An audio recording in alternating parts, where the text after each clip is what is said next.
പ്രിയമുള്ള പ്രേക്ഷകരെ, നിങ്ങളുടെ നാളെയിൽ നാം ചർച്ച ചെയ്യുന്നത് 1200 ധനുമാസം 24-ാം തീയതി, അതായത് 2025 ജനുവരി 8-ാം തീയതി ബുധനാഴ്ചത്തെ ശുഭാശുഭ ഫലങ്ങളാണ്.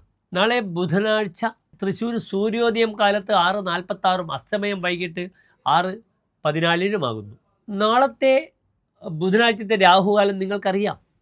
ഉച്ചയ്ക്ക് 12 മണി മുതൽ 1:30 വരെയുള്ള സമയമാകുന്നു. അതിനാൽ പ്രാദേശിക സൂര്യോദയപ്രകാരം രാഹുകാലത്തുണ്ടാകുന്ന ഏറ്റലുകൾ, കുറച്ചലുകൾ, സമയമാറ്റങ്ങൾ നിങ്ങൾ മനസ്സിലാക്കുക. പലപ്പോഴും ജനങ്ങൾ വളരെയധികം കൺഫ്യൂഷൻ ആവുകയാണ്. ഇത്ര വൈകിട്ട് രാഹുകാലം വരുമ്പോൾ അവർ ഫോളോ ചെയ്യുന്നത് സൂര്യോദയം 6 മണി എന്ന നിലയിലാണ്. അപ്പോൾ പലരും അങ്ങേയറ്റം സംശയാലുക്കളാണ്. അതിനാൽ നിങ്ങൾ നിങ്ങളുടെ ധർമ്മം പോലെ, മതം പോലെ ചെയ്യുക. ഞാൻ സൂചിപ്പിച്ചിരുന്നു എന്ന് മാത്രം. നാളത്തെ നക്ഷത്രം അതിശക്തമായ അശ്വതി നക്ഷത്രമാകുന്നു. ചന്ദ്രൻ വളരെ ശക്തമായി ഉച്ചൻ രാശിയിലേക്ക് വരികയാണ്. അശ്വതി ഉത്രത്രയത്തിൽപ്പെടുന്ന നക്ഷത്രമാകുന്നു. ഉത്രട്ടാതി, രേവതി, അശ്വതി. അശ്വതി എല്ലാ ശുഭകാര്യങ്ങൾക്കും നാം ഉപയോഗിക്കുന്നു. പ്രത്യേകിച്ച് ഔഷധ സേവയ്ക്ക് അശ്വതി വളരെ ഗുണമുള്ള നക്ഷത്രമാണ്. കാരണം അശ്വതി നക്ഷത്രത്തിൻ്റെ ദേവത ദേവന്മാരുടെ വൈദ്യരായ അശ്വിനി ദേവതകളാകുന്നു.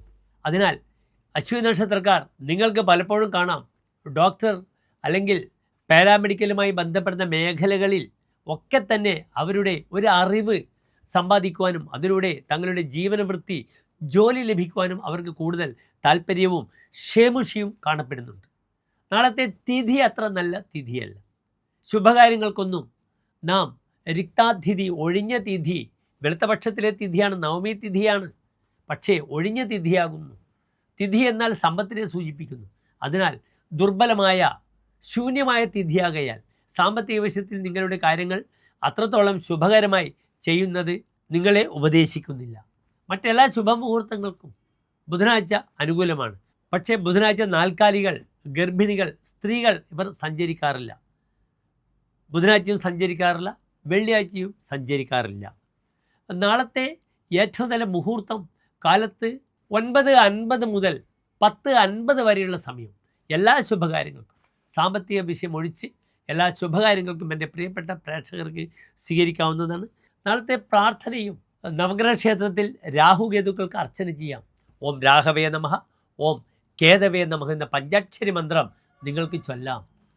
സർപ്പക്കാവിൽ വഴിപാടുകൾ ചെയ്യുന്നത് വളരെ ഗുണമാണ്. സർപ്പക്ഷേത്രത്തിൽ ആയില്യപൂജ അല്ലെങ്കിൽ സർപ്പബലി വഴിപാടായി സമർപ്പിക്കുക വളരെ അനുകൂലമായിരിക്കും.